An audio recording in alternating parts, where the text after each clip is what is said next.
পশ্চিমবঙ্গে অবিলম্বে eco sensitive জোনের সীমানা নির্ধারণের দাবিতে সোচ্চার শিলিগুড়ির বিধায়ক শঙ্কর ঘোষ। 2026 বিধানসভা নির্বাচন প্রায় আসন্ন, রাজনৈতিক চর্চায় সরগরম পশ্চিমবঙ্গের রাজ্য রাজনীতি। 2026 নির্বাচনে বিজেপি স্ট্র্যাটেজি প্রসঙ্গে সাংবাদিকদের প্রশ্নের উত্তরে সম্প্রতি শঙ্কর ঘোষ বলেন, 2026 নির্বাচনে তৃণমূলকে মূলো খেতে বাধ্য করবে বিজেপি। পাশাপাশি অবিলম্বে পশ্চিমবঙ্গের ইকো সেন্সিটিভ জোনের সীমানা নির্ধারণের দাবিতেও সরব হন শঙ্কর ঘোষ সহ অন্যান্য বিজেপি বিধায়করা। প্রত্যেকের হাতেই ছিল প্ল্যাকার্ড। তিনি বলেন, পশ্চিমবঙ্গের পরিবেশ বিভিন্ন কারণেই অবহেলিত। বর্তমান পশ্চিমবঙ্গের সরকার এখন প্রকৃতিকেও বিক্রি করছে।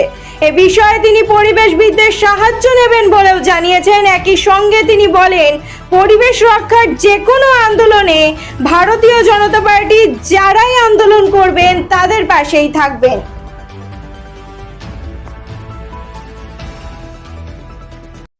প্রথমত সাংবাদিক বন্ধুদের কাছে খবর হিসাবে কতটা গুরুত্বপূর্ণ আমি বলতে পারবো না, তবে আমরা ভারতীয় জনতা পার্টির পরিষদীয় দল মনে করি যে আমাদের পশ্চিমবঙ্গের ক্ষেত্রে পরিবেশ একটা অত্যন্ত গুরুত্বপূর্ণ বিষয়, যা বিভিন্ন কারণে বিভিন্ন মাধ্যমে অবহেলিত হয়ে থাকে।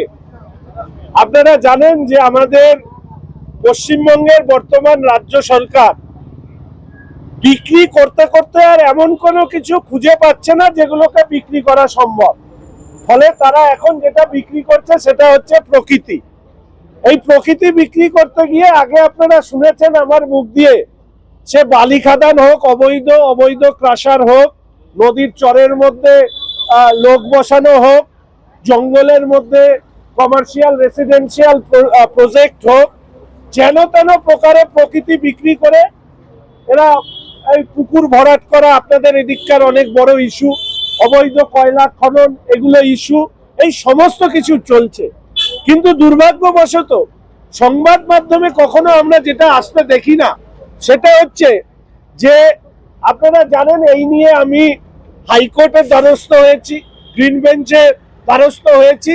এই লড়াইটা আমরা পরিষদীয় দলের পক্ষ থেকে করছি। শুভেন্দুদা বিশেষভাবে নির্দেশ দিয়েছেন, সেই নির্দেশ অনুযায়ী আপনারা জানেন যে এই যে এখানে আমার কাছে দুটো চিঠি দেখাচ্ছি, এটা আমি এই বিধানসভায় প্রশ্ন নম্বর 38-এর উত্তর হিসেবে পেয়েছিলাম যে আমাদের এখানে বেশ কিছু অভয়ারণ্য এবং জাতীয় উদ্যান, তাদের সীমানা নির্ধারণ করে সেটা নোটিফিকেশন হয়ে গেছে। আর বেশ কিছুর ক্ষেত্রে এই সীমানা নির্ধারণ বছরের পর বছর হচ্ছে না। কেন হচ্ছে না? তার কারণ এই সীমানা নির্ধারণ হলে কিছু মন্ত্রীর পকেটে টাকা ঢোকা বন্ধ হবে, আর কিছু অসাধু প্রমোটার বিল্ডার তাদের এই জঙ্গলের মধ্যে বসতি স্থাপন করা, রিসোর্ট তৈরি করা, অবৈধ বালি খাদান চালানো ইত্যাদি বন্ধ হবে। আপনারা যারা অভিজ্ঞ সাংবাদিক তারা দেখবেন এখানে আমার কাছে লিস্ট আছে যে ধরুন সেন্ট্রাল ওয়াইল্ড লাইফ এর ফাইনাল নোটিফিকেশন হয়ে গেছে 2019, ফাইনাল নোটিফিকেশন হয়ে গেছে 2018, চিন্তামণিকর বার্ড স্যাংচুয়ারি 2019-এ ফাইনাল নোটিফিকেশন হয়ে গিয়েছে। উদাহরণ দিয়ে আপনাদেরকে বিরক্ত করব না। মহানন্দা অভয়ারণ্য 5 কিলোমিটার হচ্ছে তার জোন, ইকো সেন্সিটিভ জোনের পরিধি নির্ধারণ করা হয়েছিল। সেখানে একটা স্টার দেওয়া আছে রাজ্যের সরকারে, বলছে পুনর্নির্মাণের কাজ হচ্ছে। আর শিলিগুড়ি শহরের মেয়র, দার্জিলিং জেলার প্রশাসন, তারা বিশেষ বিশেষ ব্যক্তিদেরকে ডেকে নিয়ে এসে তারা রেজুলেশন তৈরি করছে যে এই সীমানা নির্ধারণ করে 1 কিলোমিটারের কম, শুনলাম নাকি 300 মিটার অব্দি এই সীমানা নির্ধারণ করতে হবে। তার মানে জঙ্গল পুরোটাই সাফ। এবং এই ক্ষেত্রে আমরা পরিষ্কারভাবে বলতে চাই যে ইকো সেন্সিটিভ জোনের সীমানা নির্ধারণ করা হচ্ছে না। তৃণমূল কংগ্রেস শাসক দলের নেতারা পকেট ভর্তি টাকা তারা অবৈধভাবে এই অঞ্চলে যারা বিভিন্ন ধরনের ব্যবসায়িক কাজ করছে তাদের কাছ থেকে খাচ্ছে। ইকো সেন্সিটিভ জোন হলেই ডুজ এবং ডোন্টস বলে কতগুলো কথা আছে, এই যে আপনারা জানেন এখানেই দীঘা বা এই অঞ্চলে সমুদ্রের ধারে বিভিন্ন ধরনের যে হোটেল ইত্যাদি তৈরি হয়েছে, তাই নিয়ে গ্রিন বেঞ্চের অর্ডার এসছে। এই ঠিক একইভাবে আমাদের মহানন্দা অভয়ারণ্য হোক, গরুমারা জাতীয় উদ্যান হোক, সেখানে ইকো সেন্সিটিভ জোন ঘোষণা হয় না।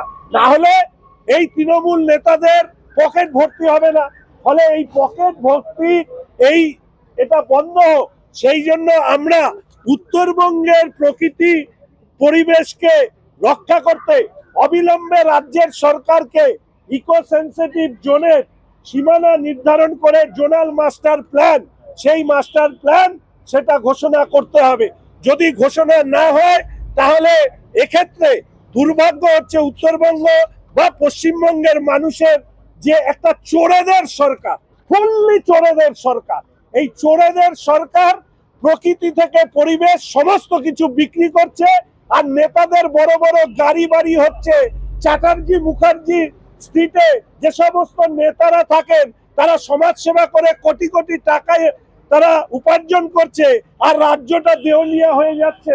সেই জন্য আমরা চাই যে কেন্দ্রের সরকার অবিলম্বে হস্তক্ষেপ করুক, পশ্চিমবঙ্গ সরকারকে বাধ্য করুক। সুপ্রিম কোর্টে মামলা হয়েছিল, আমরা চাই কোর্ট এর উপরে মনিটর করুক যে ইকো সেন্সিটিভ জোন দীর্ঘদিন ধরে এখানে ফেলে রাখা হয়েছে শুধুমাত্র অবৈধ উপায়ে অসাধু ব্যবসায়ীদেরকে সুবিধা করে দিতে আর তৃণমূল নেতাদের পকেট ভরতে।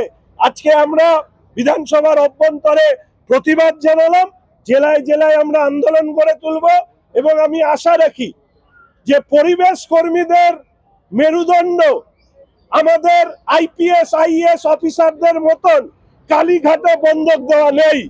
ফলে কালীঘাটে যদি বন্ধক দেওয়া না থাকে, নিশ্চিতভাবে রাজ্যের পরিবেশবিদরা, রাজ্যের পরিবেশ কর্মীরা যারা দেখছেন জলাভূমি থেকে শুরু করে সমস্ত পরিবেশকে আজকে যেভাবে লিঞ্চিং করা হচ্ছে, যেভাবে পিটিয়ে মারা হচ্ছে, এই সরকার এবং এই সরকারের অধীনস্থ পুলিশকে দিয়ে তার বিরুদ্ধে সরব প্রতিবাদ আপনারা জানাবেন। আমরা তুললাম, লাগাতার তুলব, পরিবেশবিদদের কাছ থেকে সাহায্য চাইব। পরিবেশ রক্ষার যে কোনো আন্দোলনে ভারতীয় জনতা পার্টি যারাই আন্দোলন করুন না কেন সেই আন্দোলনের পাশে আমরা থাকবো। কেন্দ্রীয় সরকার কি গোটা বিষয়টা এখনো পর্যন্ত জানে না? কেন্দ্রীয় সরকারের কাছে ইতিমধ্যেই আমি চিঠি দিয়েছি। কেন্দ্রের সরকারের তরফ থেকে রাজ্যের সরকারকে জানানো সত্ত্বেও, বারংবার সেন্ট্রাল হাই পাওয়ার কমিটি বারবার অনুরোধ করা সত্ত্বেও এই রাজ্যের সরকার কোনো ধরনের তাদের যে চূড়ান্ত করাবার কথা সেই চিঠির প্রত্যুত্তর না দেওয়ার কারণে আজকে ইকো সেন্সিটিভ জোন এবং জোনাল মাস্টার প্ল্যান ঝুলে রয়েছে।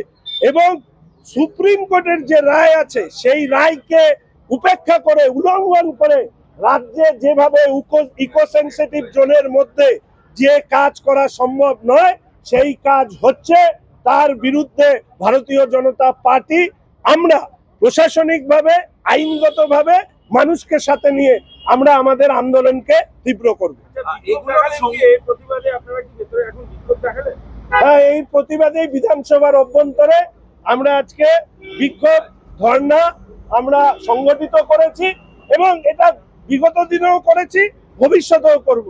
আমি আবার বলছি আপনাদের মতন সাংবাদিক বন্ধুদের কাছে, যাদের প্রতি আমার যথেষ্ট সম্মান রয়েছে, যে পরিবেশ অত্যন্ত গুরুত্বপূর্ণ বিষয় হওয়া সত্ত্বেও প্রচার মাধ্যমের কাছে অত্যন্ত অবহেলিত একটি বিষয়।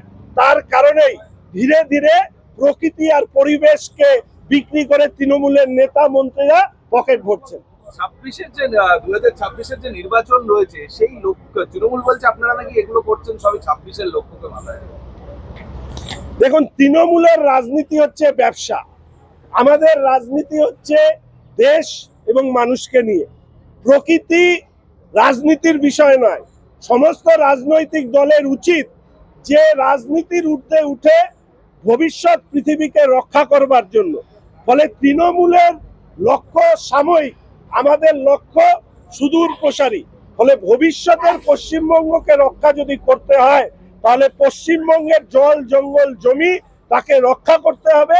সেই জন্য ভারতীয় জনতা পার্টি, আমার বিরোধী দলনেতা শুভেন্দু অধিকারীর নেতৃত্বে নির্দেশে আমরা পরিবেশ রক্ষার আন্দোলনে পরিবেশ কর্মীদের পাশে আমরাও দাঁড়িয়ে একইভাবে এই আন্দোলন করছি। 2026-এ উত্তরবঙ্গ আপনাদের বেশ শক্ত সে কথা বলছে, আপনাদের কি স্ট্র্যাটেজি থাকবে 2026?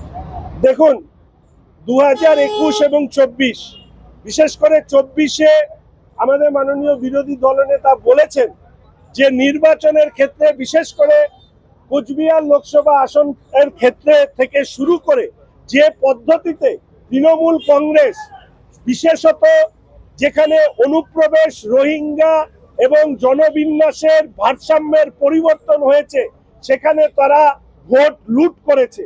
ফলে স্বাভাবিকভাবে 2026-এ একদিকে যেরকম ভুতুরে ভোটার, ইতিমধ্যে 16 লক্ষ ডুপ্লিকেট ভোটারের নাম ভারতীয় জনতা পার্টির পক্ষ থেকে নির্বাচন কমিশনের কাছে ডিলিশনের জন্য পাঠানো হয়েছে, তার সাথে সাথে অনুপ্রবেশ এবং রোহিঙ্গাদের যে ভোটার লিস্টে নাম অন্তর্ভুক্তকরণ এবং তাদের বাদ দেওয়া, এই প্রক্রিয়ার মধ্যে দিয়ে যে সামান্য পরিমাণ গ্যাপ তৃণমূল এবং ভারতীয় জনতা পার্টির মধ্যে রয়েছে, আমরা আশাবাদী সেই গ্যাপ থাকবে না এবং তৃণমূল কংগ্রেস 2026-এ তাদেরকে ধুলো খেতে বাধ্য করবে ভারতীয় জনতা পার্টি, এই বিশ্বাস আমাদের রয়েছে। উত্তরবঙ্গে সেই ফলাফল হবে? উত্তরবঙ্গে আরো ভালো ফলাফল হবে। উত্তরবঙ্গে 2021-এর থেকে আমরা সিট আরো বাড়াতে সক্ষম হব এবং সেই বাড়ানোর ক্ষেত্রে সেটা মালদা হোক, সেটা উত্তর দিনাজপুর হোক, এই দুটো জেলার ক্ষেত্রেও আমরা উল্লেখযোগ্য ভালো ফলাফল করব।